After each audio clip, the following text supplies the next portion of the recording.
जय हिंद दोस्तों, वंदे मातरम। वक्त की एक बहुत बड़ी खासियत होती है कि जब वो आपके लिए चल रहा होता है तब आप कितनी ही गलत चीज कर लें लेकिन वो सही साबित होती है, और जब वो गलत चलना शुरू होता है तो आप कितनी ही सही चीजें कर लें, चीजें गलत ही जाती हैं। और इस समय ऐसा लग रहा है कि कुछ ना कुछ तो वक्त में फेरबदल हो रहा है। इलेक्शन के बाद से ही लगातार हम देख रहे हैं कि कांग्रेस ने जिस तरीके का पूरा एक रुख अख्तियार किया है, कहीं ना कहीं बातें तो उनके बारे में हो ही रही, वैलिड हो या ना हो वो एक बात की बात है, पर बातें हो रही हैं। अब ऐसे ही जातीय सर्वे राज्यों में पहले भी होते रहे हैं, ऐसा नहीं कि पहले कभी नहीं, उनके आंकड़े भी जारी किए जाते ही थे। ऐसा कभी जरूरी नहीं लगा कि सारी चीजों को स्पष्ट तौर पर सामने रखा जाए। जातीय जनगणना के मुद्दे मजबूत राजनीतिक आधार फिलहाल बिहार में मिला है वहां की राजनीतिक पार्टियों को। जब नीतीश कुमार ने बीजेपी के साथ सरकार चलाते हुए भी तेजस्वी यादव को लेकर पहल करी, बिहार में जातीय जनगणना कराई गई और विधानसभा में पेश किए जाने के बाद आरक्षण की सीमा बढ़ाने का प्रस्ताव भी पास किया गया, लेकिन हाईकोर्ट ने रोक लगा दी और सुप्रीम कोर्ट ने हाईकोर्ट के फैसले पर मुहर भी लगा दी।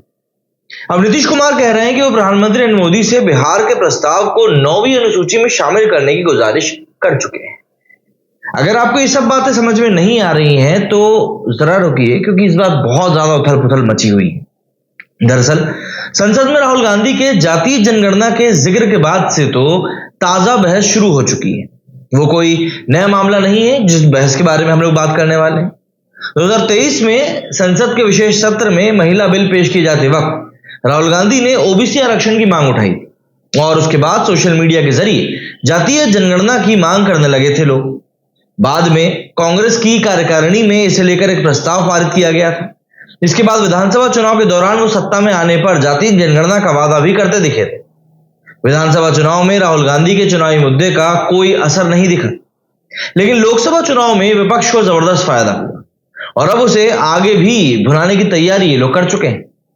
लेकिन सवाल यह है कि जातीय जनगणना पर चल रही बहस का फायदा किसे मिलने वाला है? केंद्र में सत्ताधारी एनडीए को, या फिर पहले के मुकाबले थोड़ी मजबूत दिखाई दे रहा है विपक्ष को? दरअसल बिहार में कराए गए कास्ट सर्वे के नतीजे आने के बाद प्रधानमंत्री नरेंद्र मोदी ने इस मुद्दे को अपनी तरफ से सीधे खारिज करने की कोशिश करी और यह भी समझाने की कोशिश करी थी कि जातीय जनगणना के पीछे विपक्षी दलों की मंशा क्या है। आम बजट 2024 पेश करते वक्त भी वित्त मंत्री निर्मला सीतारमण ने कहा था कि अंतरिम बजट का फोकस गरीब, महिलाएं, युवा और किसान के ऊपर रहा है। असल में यही 4 वर्ग हैं जिन्हें प्रधानमंत्री मोदी ने देश की 4 प्रमुख जातियों के तौर पर पेश किया था।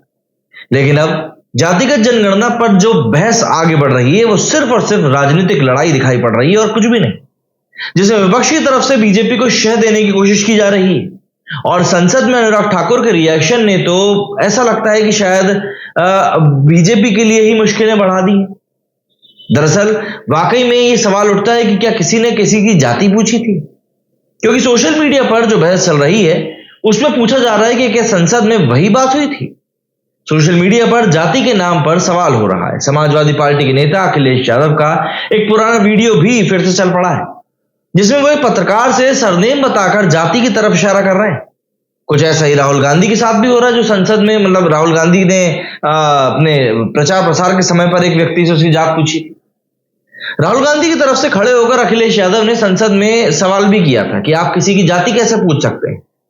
तो ऐसे में पुराने वीडियो के जरिए लोग अखिलेश यादव को उनका ही आईना दिखा रहे हैं कि वैसे कैसे सिर्फ अपने खुद के राजनीतिक फायदे के लिए इस समय मगरमच्छ के आंसू बहाने से भी ये लोग पीछे नहीं हट रहे। लेकिन क्या संसद में किसी ने वाकई में किसी की जाति पूछी थी? अगर हां, तो किसने और किससे उसकी जाति पूछी थी? हुआ तो यह था कि राहुल गांधी की जातीय जनगणना की मांग पर बीजेपी सांसद अनुराग ठाकुर ने तंज भरे अंदाज में कहा था, जिसको जाति का पता नहीं वो जनगणना की बात करता है। अनुराग ठाकुर के इस कटाक्ष पर राहुल गांधी ने बीजेपी संसद पर खुद को अपमानित करने का आरोप लगाया था, लेकिन लगे हाथ ये भी बोल दिया कि वो अनुराग ठाकुर से माफी मंगवाना नहीं चाहते। मतलब एक तरीके से मैं सामने वाले को चोर भी कहूंगा और ये भी कहूंगा कि भाई तू चोरी का माल वापस नहीं करेगा। अब उनका कहना है कि वो एक लड़ाई लड़ रहे हैं। अपनी तरफ से उन्होंने समझाया भी कि वो दबे कुचले और वंचित लोगों की लड़ाई लड़ रहे हैं। लेकिन अखिलेश यादव ने खड़े होकर राहुल गांधी का बचाव करते हुए बीजेपी सांसद अनुराग ठाकुर पर भड़क गए और हमला बोल दिया। अखिलेश यादव कहने लगे कि आप किसी की जाति आखिर कैसे पूछ सकते हैं? असल में राहुल गांधी कई बार केंद्र सरकार में तैनात अधिकारियों की जाति को मुद्दा बनाने की कोशिश करते दिखे। संसद में महिला बिल लाए जाने के दौरान राहुल गांधी ने केंद्र सरकार में कहा था कि केंद्र सरकार में 90 सचिवों में से सिर्फ 3 ही ओबीसी वर्ग के हैं। और ठीक वैसे ही बजट के हलवे की तस्वीर का हवाला देते हुए राहुल गांधी ने दावा किया था कि 20 अधिकारियों ने देश का बजट बनाया, लेकिन उनमें से सिर्फ एक माइनॉरिटी और एक ओबीसी, और उनमें भी एक भी दलित और आदिवासी नहीं था। नेता प्रतिपक्ष राहुल गांधी का कहना था कि सरकार में 2-3% लोग ही हलवा की तैयारी कर रहे हैं और उतने ही लोग हलवा खा भी रहे हैं, और बाकी बचे हुए भारत के लोगों को ये सब कुछ मिल नहीं रहा है। तो ऐसे में सवाल अब ये अहम उठता है कि क्या वाकई में बीजेपी इस बार कांग्रेस के जाल में फंस सकती है? बेशक बीजेपी की तरफ से लगातार जवाब दिया जा रहा है, लेकिन मुश्किल यह है कि एजेंडा कांग्रेस की अगुवाई में विपक्ष सेट कर रहा है और बीजेपी को प्रतिक्रिया देने के लिए मजबूर होना पड़ रहा है।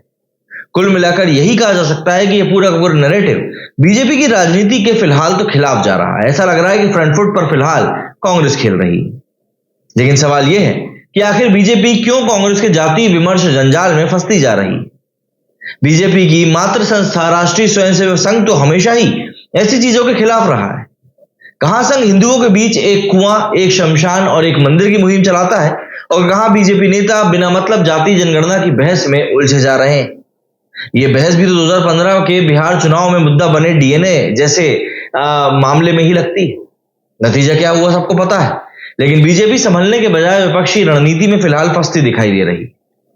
अनुराग ठाकुर ने बीजेपी को 2020 के दिल्ली विधानसभा चुनाव की तरफ फिर फंसा दिया है। अब तो बीजेपी की मजबूरी है कि अनुराग ठाकुर ने बोल दिया है तो बचाव तो करना ही पड़ेगा। नरेंद्र मोदी ने अनुराग ठाकुर का एक वीडियो भी शेयर किया और जोर देकर कहा कि इसे सुना जाना चाहिए। वीडियो अनुराग ठाकुर के भाषण का है, जिसमें वे शशि थरूर की किताब द ग्रेट इंडियन नॉवेल के बहाने राहुल गांधी को कटघरे में खड़ा करने की कोशिश कर रहे हैं। असल में वो एक हास्य व्यंग्य उपन्यास है, जिसमें शशि थरूर महाभारत की पृष्ठभूमि में तत्कालीन नेताओं की चर्चा कर रहे हैं, जिसमें कि महाभारत के किरदारों से तुलना करी गई। अपने उपन्यास प्रकाशित होने के 25 साल पूरे होने पर थरूर ने कोलकाता के एक साहित्य समारोह में 2015 में कहा था कि मैं भाग्यशाली हूं कि मेरी किताब को बैन नहीं किया गया, और उसके बाद मैंने कभी पीछे मुड़कर देखा नहीं। अनुराग ठाकुर को तो मौका ही चाहिए था। लोकसभा चुनाव में बीजेपी ने हिमाचल प्रदेश की 4 सीटें जरूर जीत ली हैं, लेकिन उसके बावजूद पार्टी लीडरशिप का गुस्सा कम नहीं हुआ है। अनुराग ठाकुर को केंद्र सरकार में मंत्री न बनाया जाना बता रहा है कि हिमाचल के विधानसभा चुनाव की हार को बीजेपी भूली नहीं। जाहिर है अनुराग ठाकुर के नेतृत्व को खुश करने के लिए ये सब कर रहे हैं। निश्चित तौर पर अनुराग ठाकुर के लिए निजी तौर पर फायदेमंद हो सकता है, लेकिन क्या बीजेपी के लिए सब फायदे का सौदा होगा?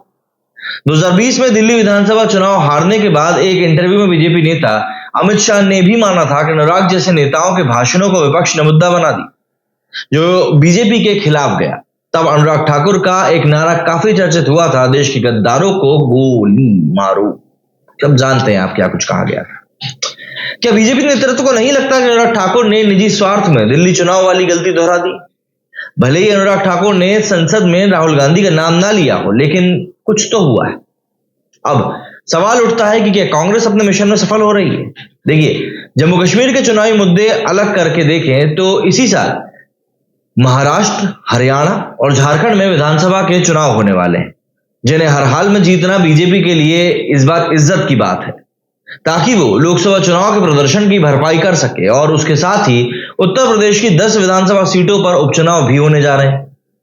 राहुल गांधी की तरफ से जातिगत जनगणना को जिस तरीके से मुद्दा बनाया जा रहा है और अखिलेश यादव का उन्हें साथ मिल रहा है, साफ है कि सब कुछ यूपी के उपचुनाव को ध्यान में रखकर किया जा रहा है। बीजेपी को यह नहीं भूलना चाहिए कि इस मुद्दे का उपचुनाव पर कोई असर नहीं पड़ेगा, क्योंकि वैसे भी बीजेपी के अच्छे दिन फिलहाल बिल्कुल अच्छे नहीं चल रहे हैं।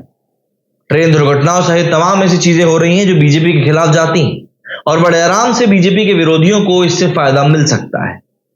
मालूम नहीं बीजेपी के रणनीतिकार इस बात को समझ भी पा रहे हैं या नहीं, लेकिन कांग्रेस नेता राहुल गांधी जातिगत राजनीति में हद से ज्यादा फायदा देख रहे हैं। पहला फायदा तो यही है कि राहुल गांधी बड़े आराम से बीजेपी को भरी संसद में घेर रहे हैं। दूसरा फायदा यह है कि जातिगत जनगणना के बहाने समाजवादी पार्टी और राष्ट्रीय जनता दल जैसे राजनीतिक दलों का कांग्रेस को मजबूत सपोर्ट मिल रहा है। तीसरा फायदा यह है कि एक ऐसा नैरेटिव सेट करके राहुल गांधी पिछड़े वर्ग के लोगों में दिल में जगह बनाने की कोशिश कर रहे हैं, ताकि कांग्रेस के मुंह मोड़ चुके ओबीसी तबके को फिर से कांग्रेस से कनेक्ट किया जा सके। पिछड़ों और दलितों के वोट लोकसभा चुनाव में मिले तो कांग्रेस को भी फायदा तो हुआ ही है, लेकिन असल में वो समाजवादी पार्टी या आरजेडी के वोट हैं जो ट्रांसफर होकर मिले हैं। लेकिन तब क्या होगा जब कांग्रेस अपने पैरों पर खड़े हो जाने के बाद क्षेत्रीय दलों से पीछा छुड़ाना चाहेगी। क्षेत्रीय दलों के बारे में राहुल गांधी क्या राय रखते हैं, अखिलेश यादव से ज्यादा अच्छी तरह ये भला कौन समझ सकता है।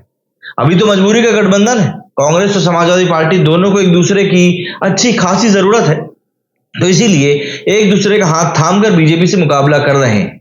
लेकिन ये लोग कल को अपना अपना रास्ता नाप लेंगे, इसकी मतलब आप श्योरिटी दे सकते हैं।